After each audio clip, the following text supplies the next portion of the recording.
Hi guys, welcome back to my channel with another video. तो यार आ चुका हूँ एक और नई वीडियो के साथ वापस।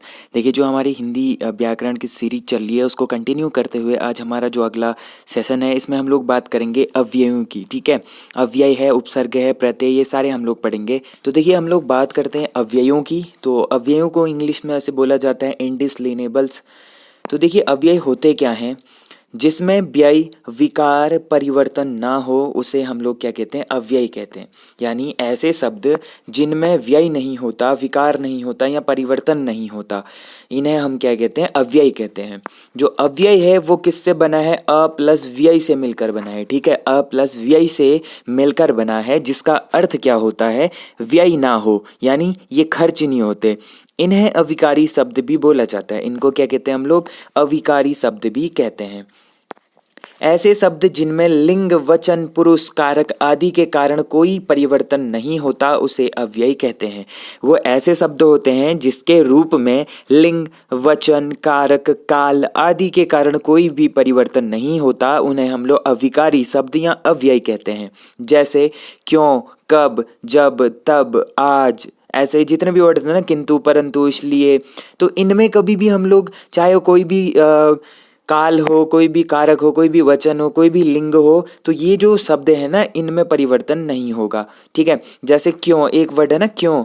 अब तुम चाहे लड़की से बोलोगे क्यों, तुम वहाँ क्यों गई, या लड़के से बोलोगे तुम वहाँ क्यों गए, या तू वहाँ क्यों गया, तो ये क्यों जो शब्द है इसमें कोई परिवर्तन होगा? नहीं होगा। इसमें ना काल का प्रभाव पड़ेगा, ना वचन, ना लिंग, किसी का भी प्रभाव नहीं पड़ेगा। उन्हें हम लोग कहते हैं अव्ययी शब्द। ठीक है, अब हम बात करते हैं अव्यय के भेद कितने हैं। तो हम लोग पढ़े अव्यय के भेद। तो देखिए, अव्यय के 4 प्रकार के भेद होते हैं, यानी जो इसके भेद हैं वो 4 प्रकार के होते हैं। एक हम लोग कहते हैं क्रिया विशेषण, समुच्चय बोधक, संबंध बोधक और विस्मयादि बोधक अव्यय। ठीक है, पहला होता है हमारा क्रिया विशेषण, दूसरा समुच्चय बोधक, तीसरा संबंध बोधक, चौथा होता है विस्मयादि बोधक अव्यय। तो ये 4 प्रकार के क्या होते हैं? अव्यय होते हैं। अब देखिए, जो पहला है हमारा क्रिया विशेषण अव्यय, तो इसको पढ़ें तो अर्थ के आधार पर इसके कितने भेद हैं? 4 भेद।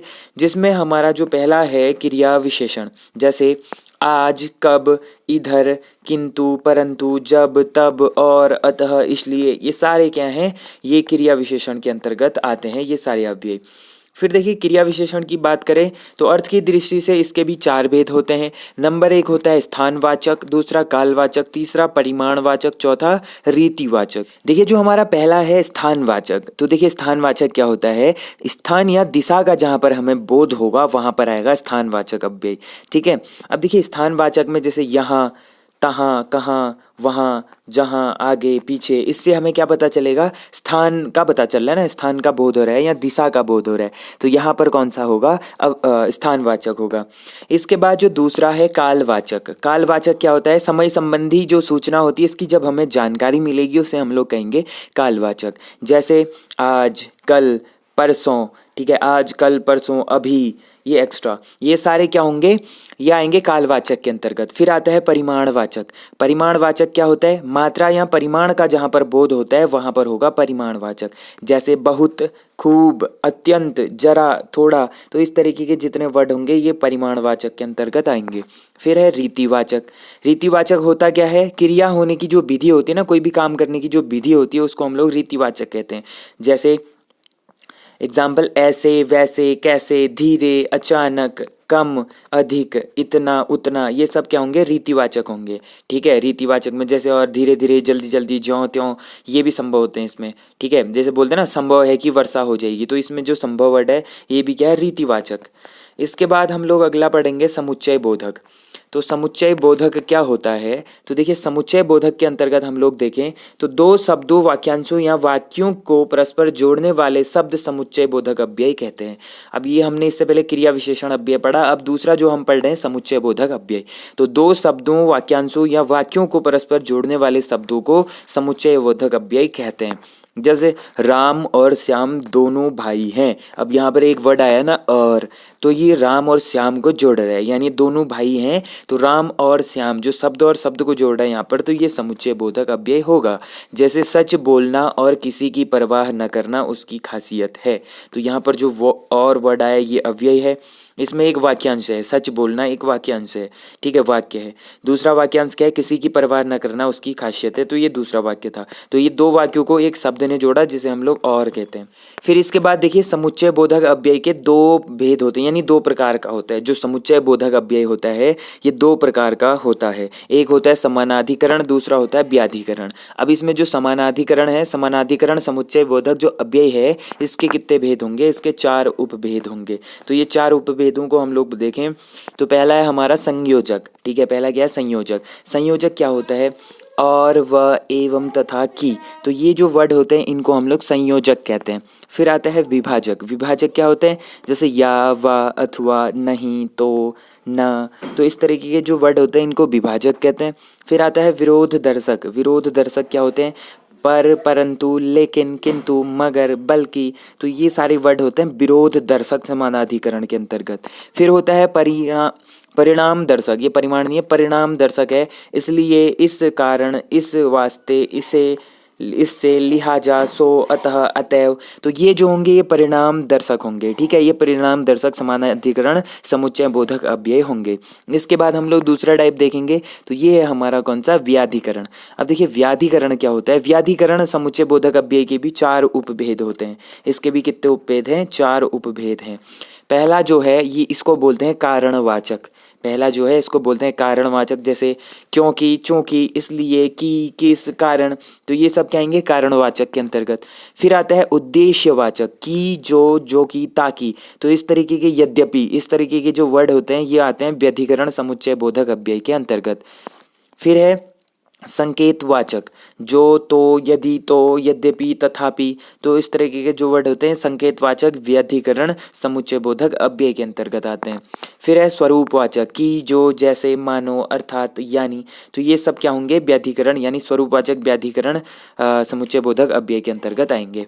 देखिए संबंध बोधक अव्यय क्या होता है, ऐसे अविकारी शब्द जो संज्ञा सर्वनाम का संबंध वाक्य के अन्य शब्दों से प्रकट कराते हैं, यानी जो संज्ञा सर्वनाम के ऐसे संबंध होंगे जो कोई अन्य वाक्य होगा ना उससे अन्य शब्दों से प्रकट कराते हैं, इन्हें क्या कहते हैं, संबंध बोधक अव्यय कहते हैं। देखिए इसके भेदों की बात करें तो इसके कितने प्रकार होते हैं, 14 प्रकार के ये होते हैं, ठीक है। संबंध बोधक जो अव्यय होते हैं ये 14 प्रकार के होते हैं। जैसे पहला हम लोग पढ़े कालवाचक, तो कालवाचक में क्या होता है, के अंततर, के उपरांत, के पूर्व, के बाद, के आगे, के पीछे, तो ये सारे क्या आएंगे कालवाचक के अंतर्गत आएंगे। स्थानवाचक, के समीप, के निकट, के पास, के नज़दीक, के भीतर, के बाहर, घर के भीतर, घर के बाहर, तो यहाँ पर स्थान का बोध हो रहा है, यहाँ पर काल मतलब समय का बोध हो रहा था। फिर आता है तीसरा दिशावाचक, यानी यहाँ पर दिशा का बोध होता है। देखिए की ओर मतलब पूरब की ओर, की तरफ मेरी तरफ, की तरफ मतलब घोड़े की तरफ, गधे की तरफ, तो ये के पास नदी के पास, के आसपास घर के आसपास, के प्रति, ऐसे करके ना, तो ये क्या होते हैं दिशावाचक होते हैं, यानी जिससे हमें दिशाओं का बोध होता है वो दिशावाचक अव्यय होते हैं। फिर चौथा है कारणवाचक, तो कारणवाचक आएगा इसमें, जैसे के मारे, के कारण, के लिए, के वास्ते, के निमित्त, तो ये सब क्या आएंगे कारणवाचक के अंतर्गत आएंगे। फिर है मित्रतावाचक, के सिवा, के अलावा, के अतिरिक्त, के बिना, के रहित, के बगैर, बोलते ना के सिवा, उसके सिवा मेरे पास कुछ नहीं है, के अलावा, उसके अलावा मैं कुछ नहीं कर सकता, के अतिरिक्त, इसके अतिरिक्त, इसके अतिरिक्त मेरे पास कोई ऑप्शंस नहीं है, के बिना, उसके बिना मैं नहीं रह सकता, तो इस तरीके के जो वर्ड होते हैं ये मित्रतावाचक, जिससे हमें मित्रता प्रकट हो रही है तो ये मित्रतावाचक के अंतर्गत आते हैं। फिर हम बात करते हैं विरोधवाचक, अब इसमें विरोध प्रकट होता है, जैसे के विपरीत, के विरुद्ध, के खिलाफ, उसके खिलाफ, से उल्टा आदि, तो ये सब विरोधवाचक के अंतर्गत आते हैं। अब ऐसे तो 14 भेद होते हैं लेकिन ये इंपॉर्टेंट है, इतना ही हम लोग करते हैं। फिर देखिए विस्मयादि बोधक अव्यय, जो चौथा प्रकार है इसको हम लोग कहते हैं विस्मयादि बोधक अव्यय। तो देखिए विस्मयादि बोधक का अर्थ क्या होता है, विस्मय यानी आश्चर्य आदि भावों का जहाँ पर हमें बोध होता है, बोध कराने वाला जो शब्द होता है उसे हम विस्मयादि बोधक अव्यय कहते हैं। यानी जिन अविकारी शब्दों से हमें आश्चर्य, शोक, हर्ष, घृणा आदि भावों का प्रकट होता है, प्राप्त होता है, वहां पर विस्मयादि बोधक अव्यय होता है।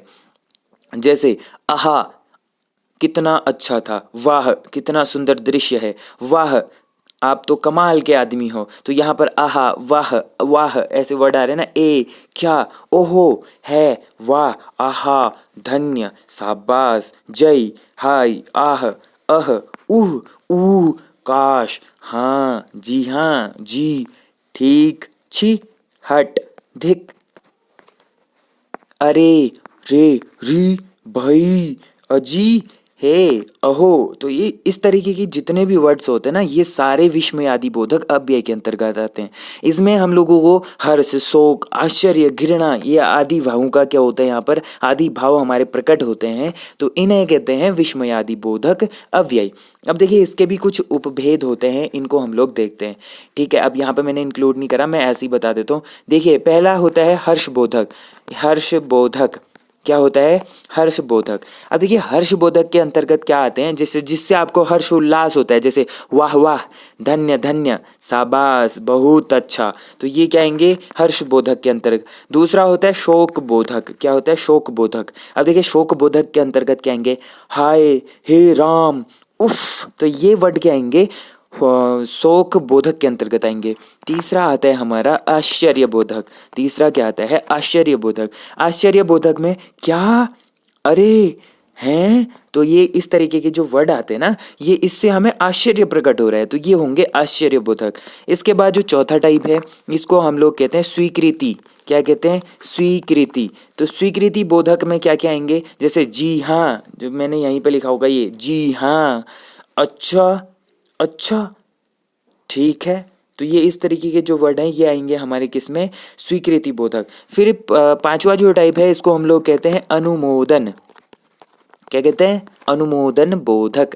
तो इसमें आता है ठीक, हाँ हाँ। तो इस तरीके के जो वर्ड है ना, ठीक, हाँ हाँ, तो ये क्या आएंगे? अनुमोदन बोधक। जैसे किसी को बोलते हैं ना जल्दी जल्दी घर आ जाना, तो वो बोलेगा हाँ हाँ ठीक है, तो वो अनुमोदन कर रहा है उसमें। तो एक होता है चेतावनी। क्या होता है? चेतावनी। तो चेतावनी बोधक के अंतर्गत आते हैं, अरे हटो, बोलते हैं ना जल्दी से, कोई कुछ इमरजेंसी हो गई, अरे हटो जल्दी, तो ये चेतावनी दे रहे हो आप किसी को। इसके बाद आता है संबोधन।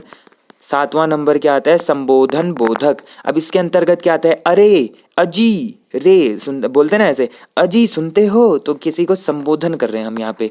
आठवां आता है तिरस्कार बोधक। क्या आता है? तिरस्कार बोधक। तिरस्कार बोधक के अंतर्गत क्या आता है? छी, छी, कितनी गंदी लड़की है। फिर हट, जल्दी यहाँ से हट। तो ये क्या है? तिरस्कार कर रहे हो किसी का। तो ये सारे होते हैं। अब इसमें एक चीज और आता है निपात। अब देखिए ये निपात होता क्या है? तो ऐसे अव्यय मतलब ऐसे अव्यय शब्द जिनका प्रयोग वाक्य में किसी पद पर विशेष बल देने के लिए किया जाता है, उनको हम लोग निपात कहते हैं। दोबारा रिपीट करता हूँ, ऐसे अव्ययी शब्द जिनका प्रयोग कि वाक्य के किसी पद पर विशेष बल देने के लिए किया जाता है, उन्हें निपात कहते हैं। जैसे निपात शुद्ध अव्ययी नहीं होता और ना ही इनका कोई लिंग वचन होता है। अब देखिए निपात वैसे तो 9 प्रकार के होते हैं। कितने प्रकार के? 9 प्रकार के। जैसे जी हाँ, ये स्वीकार्य है। मत, निषेध। क्या, ये कोई प्रश्नवाचक है। जी हाँ, ये नकारात्मक है। सा, ये तुलना करना, उसके जैसा, ऐसे बोलते हैं ना। काश, ये विस्मयादि है। लगभग, ठीक, करीब करीब, ये अवधारणा होती है। भी, ही, सिर्फ, केवल, ये क्या होता है? बल प्रदायक निपात होता है। जैसे उदाहरण बोलूँ तो राम भी साथ चलेगा। यहाँ पर जो भी आया ना, तो भी मैंने क्या बताया? ये बल प्रदायक है। राम भी साथ चलेगा, तो बल दिखा रहे हो ना कि वो भी साथ चलेगा। फिर है राजा ही ऐसा काम करेगा। अब जो मैंने ही बताया, ही का मतलब भी क्या होगा? बल प्रदायक, मतलब ये राजा ही ऐसा काम करेगा, तो बल दे रहे हो आप उस बात पर। फिर है मोहन ने तो बात तक नहीं की। तो यहाँ पर जो तो शब्द आया ना, तो का मतलब क्या है? ये भी बल प्रदायक निपात है। यहाँ पर बल, मोहन ने तो बात तक नहीं की, बल दे रहे हो ना तुम बात में। तो ये सारे होते हैं निपात के अंतर्गत। तो ये फाइनली हमारा अव्यय कंप्लीट होता है। इसके बाद हम लोग बात करेंगे उपसर्गों की। चलिए उपसर्गों की हम लोग बात करें तो देखिए उपसर्ग होते क्या हैं? वे शब्दांश शब्दों के आदि पहले जुड़कर उनके अर्थ में कुछ विशेषता लाते हैं। जो शब्दांश शब्दों के आदि यानी पहले जुड़कर उनके अर्थ में कुछ विशेषता लाते हैं वे शब्द क्या कहलाते हैं? उपसर्ग कहलाते हैं। ठीक है, जो शब्द मतलब किसी भी ऐसे शब्दांश ना, जो कोई भी शब्द होता है तो उससे पहले जुड़ेगा, सबसे पहले जुड़कर उसमें कुछ ना कुछ परिवर्तन लाता है, उसे हम लोग उपसर्ग कहते हैं। जैसे उपसर्ग की बात करें तो उप यानी समीप, सर्ग मतलब होता है सृष्टि करना, तो समीप सृष्टि करने को ही उपसर्ग कहते हैं। किसी शब्दों के समीप आकर नया शब्द बनाना। अब हम एग्जाम्पल से समझेंगे। जैसे हार शब्द का अर्थ है पराजय, हार शब्द का क्या होता है? पराजय। और इसके आगे अगर हम लोग प्र शब्दांश जोड़ देते हैं तो ये बन जाता है प्रहार। तो प्रहार एक नया शब्द बनेगा जिसका अर्थ होता है चोट, प्रहार करना, चोट करना। अब देखिए हार मतलब हारना हो रहा था, इसके आगे हमने प्र उपसर्ग जोड़ा तो ये प्रहार बन गया, चोट करना। तो उपसर्ग जोड़ने से भी शब्द का अर्थ क्या हो जाता है? परिवर्तित हो जाता है। ठीक है, तो ये उपसर्ग जो है दो शब्दों से मिलकर बना है, उप प्लस सर्ग। उप का अर्थ समीप, सर्ग का मतलब होता है सृष्टि करना। किसी शब्द के समीप आकर नया शब्द जब बनता है तो उसी को हम लोग उपसर्ग कहते हैं। जैसे अति धन अधिक, अधिक मतलब क्या होता है? ज्यादा, उसके आगे हम अति उपसर्ग लगाएंगे तो अत्यधिक बन जाएगा यानी बहुत ज्यादा। फिर जैसे एक होता है चर शब्द, ठीक है, ये मूल शब्द होता है चर, चर के आगे अनु लगा देंगे तो फिर क्या बन जाएगा? अनुचर। ठीक है, अब देखिए संस्कृत के उपसर्ग और हिंदी के उपसर्गों की हम लोग बात करते हैं। तो देखिए एक बॉक्स में मैंने हिंदी के उपसर्ग, एक बॉक्स में मैंने संस्कृत के उपसर्ग लिखे हैं। देखिए संस्कृत के उपसर्गों की मैं बात करूं तो जैसे अति, अधि, अनु, अप, अभि, अव। ठीक है, और भी हैं बहुत सारे। जैसे यहाँ देखिए आ, उत, उप, तत्, दुर, दुष, उसके बाद निर, निश।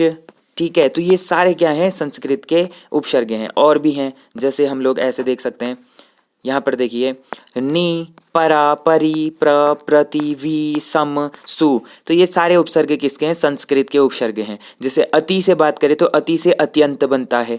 ठीक है, अधि से अधिकरण, अनु, अनु से अनुप्रयोग, इस तरीके के बन सकते हैं।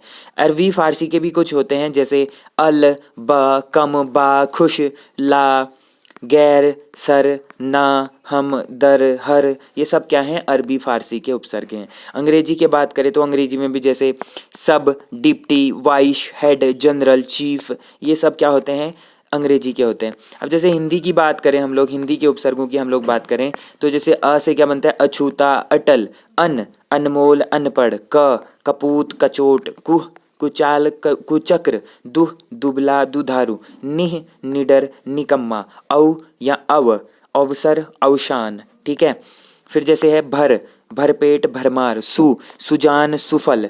ठीक है, अध, अधपका, अधमरा, उन, 29, 59, पर, परलोक, परोपकार, बिन, बिन बादल, बिन जाने। तो ये सारे क्या होंगे? हिंदी के उपसर्ग होंगे। अब बहुत सारे होते हैं, आप लोग पढ़ सकते हैं, इनको हमें ध्यान रखना होता है। आप इतने रट नहीं सकते ना, बट हमें समझना पड़ता है ये क्या कैसे आते हैं करके। हमें मूल शब्द ढूंढना पड़ता है। अगर किसी भी शब्द में उपसर्ग ढूंढना है उससे पहले हमने मूल शब्द समझना पड़ता है। ठीक है, इसके बाद जो अगला है हमारा ये है प्रत्यय। अब देखिए प्रत्यय होते क्या हैं? ऐसे शब्दांश जो शब्दों के अंत में जुड़कर शब्दों के अर्थ में विशेषता या बदलाव ला देते हैं, उन्हें प्रत्यय कहते हैं। ठीक है, कोई भी हमारे पास शब्द है, अगर हम उसके पीछे एक शब्दांश जोड़ देते हैं तो वो शब्दांश जोड़ने के कारण उसमें बदलाव आएगा, यानी एक नया शब्द बनेगा, उसके अर्थ में परिवर्तन आएगा, तो उसी को हम लोग प्रत्यय कहते हैं। ठीक है, अब देखिए प्रत्यय के हम लोग भेद पढ़ते हैं। तो प्रत्ययों के कितने भेद होते हैं? इसके दो भेद होते हैं। एक होता है कृत प्रत्यय, इसी को कृदंत प्रत्यय भी कहते हैं। दूसरा होता है तद्वित प्रत्यय, जिसे हम लोग क्या कहते हैं? तद्वित प्रत्यय, जिसके अंतर्गत संज्ञा, सर्वनाम, विशेषण ये सारे आते हैं। अगर कृत प्रत्यय या कृदंत प्रत्यय की बात करें तो इसके अंतर्गत क्या क्या आते हैं? क्रिया में। तो ये कहाँ यूज होते हैं? क्रिया में यूज होते हैं। ठीक है, तो चलिए अब हम बात करेंगे हिंदी के कृत प्रत्यय और हिंदी के तद्वित प्रत्यय क्या क्या होते हैं। ठीक है, अगर हम लोग हिंदी के कृत प्रत्ययों की बात करें तो हिंदी के कृत प्रत्ययों में क्या क्या आते हैं? जैसे देखिए अक्कड़, अक्कड़ जैसे घुमक्कड़, पियक्कड़, क्योंकि घुम इसमें अक्कड़ शब्द जोड़ेंगे, घूम, घूम में अक्कड़ लगाएंगे तो घुमक्कड़, पी में अक्कड़ लगाएंगे तो पियक्कड़, अंत, रटंत, घुमंतु, आ जैसे घेर, घेर में आ लगा है घेरा, छाप, छाप में आ लगा है छापा, आई जैसे छटाई, धुलाई, बुनाई, कढ़ाई, तो ये सारे इसमें आई प्रत्यय होते हैं। क्या बेटा, जैसे लिख में आवट लगा दिया, लिखावट, इस तरीके के बनेंगे ना। तो हिंदी के जो कृत प्रत्यय हैं ये ऐसे वाले होते हैं। अक्कड़, अंत, आ, आई, आउ, आन, आप, आव, आवट, ईयल, इया, ई, एरा, ऐत, एव, ओड़ा, औता, औती। तो इसमें जैसे आओ, घुमाओ, छलाओ, और जैसे ऐत, लड़ैत, डकैत, कटैया, बचैया, चटोरा, हसूड़ा, समझौता, चुनौती, तो ये औती प्रत्यय है इसमें। तो ये जो भी शब्दों के जो अंत में जुड़कर मतलब एक नया शब्द बनाते हैं उन्हें हम लोग क्या कहते हैं, तद्वित प्रत्यय यानी प्रत्यय कहते हैं। अब हिंदी के कुछ कृत प्रत्यय होते हैं, कुछ तद्वित प्रत्यय होते हैं, ठीक है। इसके बाद हम लोग पढ़ते हैं हिंदी के जो तद्वित प्रत्यय होते हैं, जैसे आ, भूखा, प्यासा, ये सिंपल होते हैं। आई, खटाई, मिठाई, चटाई, आओ, घर आओ, पंडित आओ, और जैसे आक, चटाक, पटाक, आटा, खर्राटा, फर्राटा, आयत, अपनायत, बहुतायत, आलू, झगड़ालू, लड़ालू, कड़ालू, ऐसे, ठीक है। जैसे आओ, मुटाओ, इन, जोगिन, मलिन, इम, रक्तिम, स्वर्णिम, इटाल, दड़ियल, तौंदियल, ईला, खर्चीला, जहरीला, ठीक है। इस तरीके के ये जितने भी वर्ड आते हैं ये सारे किसके अंतर्गत आते हैं, हिंदी के तद्वित प्रत्यय होते हैं। तो ये था प्रत्यय। बाकी आप लोग जैसे हिंदी की आपके पास बुक होगी ना, उसमें से देख के भी पढ़ सकते हैं। बाकी ये चीज़ें प्रत्यय तो हम याद नहीं कर सकते, इनको हमें मूल शब्द ढूंढना पड़ता है। उपसर्ग और प्रत्यय में ज़्यादा कुछ वो नहीं है, आपको बस समझना पड़ता है कि इसमें मेन शब्द जो मूल शब्द है वो है क्या, ठीक है। तो ये था हमारा प्रत्यय उपसर्ग। इसके बाद जो मेन इंपॉर्टेंट टॉपिक होता है जो काफ़ी ज़्यादा टफ होता है समझने के लिए, इसमें कन्फ्यूजन ज़्यादा रहता है, तो उस टॉपिक को हम लोग अगले सेशन में करते हैं। समास यानी कंपाउंड्स, इसको हम लोग अगले सेशन में पढ़ेंगे। आज के लिए इतना काफ़ी है। होप करता हूँ आप लोगों को ये वीडियो पसंद आई होगी। वीडियो पसंद आई, वीडियो को मेक श्योर लाइक ज़रूर करना। जो लोग चैनल पर नए हैं चैनल को सब्सक्राइब जरूर करना। तो मिलते हैं ऐसे इंटरेस्टिंग और अमेजिंग वीडियो के साथ। तब तक के लिए अपना ध्यान रखिए, पढ़ाई करते रहिए। Take care and bye bye.